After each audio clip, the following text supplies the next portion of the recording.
is Dan Mayotte. I'm a supervisor here at Delta and one of the administrators for our mass casualty response plan. Right now we're going to take a tour of our trailer so you can see some of the ins and outs and what we've done to make it work for us. As you can see, the flooring is actually, we painted that as a deck over an anti-slip material. We don't want to see people get hurt. You can see a bunch of backboards down here in the bottom. We have 25 backboards in the truck. We have the associated collars and straps to go along with it. Who couldn't use a little extra duct tape? Below our collar and backboard station, we have additional splinting equipment. Most of it's disposable, so we don't have to go around and trying to recover it afterwards. As we go a little further down, you'll see the 3 different colors of the triage. Each one of these kits has all the equipment that's needed to set up that particular zone. As we dig a little deeper in here, we continue into some airway equipment, extra pediatric and adult, and mass oxygen administration. We can hook this up to a large tank and supply up to 15 separate people off one tank through that kit. Keeping people warm in our climate is very important. We have 200 Mylar blankets up here, and then a little below it we have 30 big wool blankets tucked in this trash can.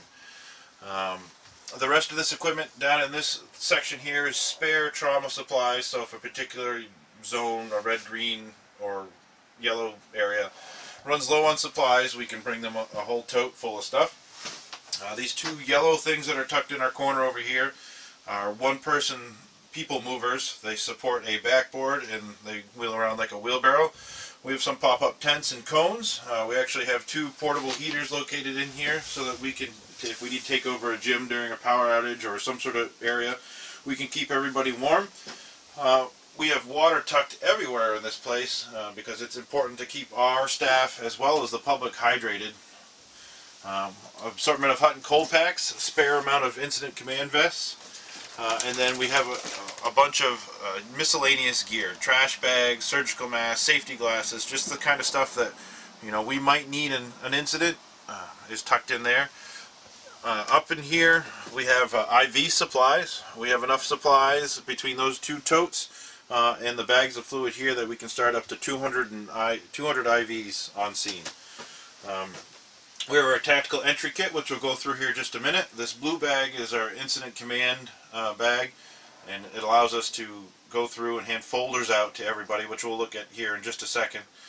Below that is our BLS response bags. We have 6 of those. Each one can treat about 50 patients depending on what they have for injuries. We have 2 triage kits. Both of these kits each have 100 tags, so we have 200 tags on this trailer alone. Gloves are very, very important. A lot of glove changes in MCI, so we have boxes and boxes of gloves. We also have 2 stair chairs located here. Our own generator on this truck trailer so that we can provide our own power and lights as needed. We have 3 of these color-coded kits. As you can see, this is the green one. Inside this kit has everything we need to set up our individual triage zones, including Category 3 triage tape that we can set up around trees, poles, whatever, and several triage tarps located in here, so we can actually lay them on the ground is the green section. Also included in this kit is a bunch of pens, pencils, markers, additional green tape, green flags, everything that somebody would need to set up their zone. To go along with our individual treatment areas, we actually have flags to help manage the scene chaos. Located in here are several flags to help us control the scene. Obviously the color-coded flags for your treatment areas. Treatment area entrance, and we have another one for treatment area exit, and then a particular triage zone should we need to set one of those up. This is our incident management kit.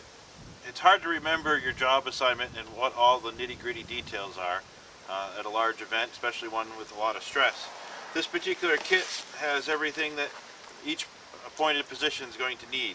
So for example, this one is the transport officer. Within this kit comes with the transportation vest. It also comes with a clipboard, and built within that clipboard, that's a waterproof section of the clipboard, which you'll all get a copy of, is we have our job responsibilities that's tucked into the clipboard directly. They have all the information they need about what hospitals patients were sent to, and a digital log or a paper log. We also have hospital direction cards. There's a high potential that we're going to be bringing in services that may not be familiar with your coverage area or even our coverage area, and being able to give them at least a street address to the hospital so they can punch it into the GPS is a huge help. There's lots of extra paperwork in here, lots of pens and pencils to help them with their job. There's a kit for each one of the jobs. This one happens to be triage. There's an incident commander one, staging officer, treatment officer, and then there's actually one for medical supplies. This kit here is our triage kit. It's a very simple kit, not a lot to it. In the top there's pens and wax pencils and stuff that you would need to do for documentation. There's 100 tags in each kit. They're in 25 package bundles. As well as that, we have clipboards if the triage person would like to use clipboards, or we have aprons so that they can keep the tags and not lose them when they return to the command post. If for some reason we should run out of tags, which I hope we never get to that situation, we actually have ribbons that we can tie around people's legs and arms should that be needed. This kit right here is one of our 6 BLS kits. They're easily labeled. They got stickers all over them. I don't know about you, but if you've ever tried in an emergent situation to go through somebody else's equipment, it can be very hard to find stuff. Right on the top it says grab a box of gloves. It's very important for frequent glove changes in this type of an incident. Inside this kit is our main kit. We have standard equipment for vitals, blood pressure, stethoscope. We have additional trauma. We have a bunch of quick clot and 4 tourniquets in this kit. In the main compartment there's a bunch of just simple trauma supplies to control bleeding.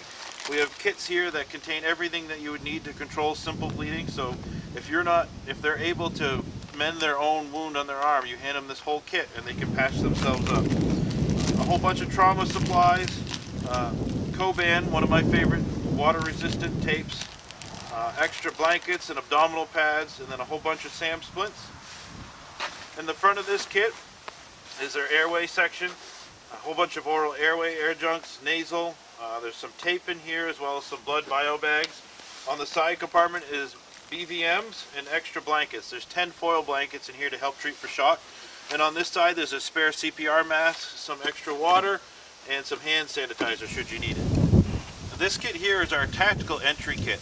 The Delta providers are not allowed to actually go into hut zones, but what we did when we were doing a lot of our research into Sandy Hook and other school shootings, we found that teachers and students and people that were involved in these shootings were not instantly dying, but they were dying from bleeding out. And it was just a matter of fact that they just didn't have supplies in the classroom or anywhere near them that they could use to control the bleeding.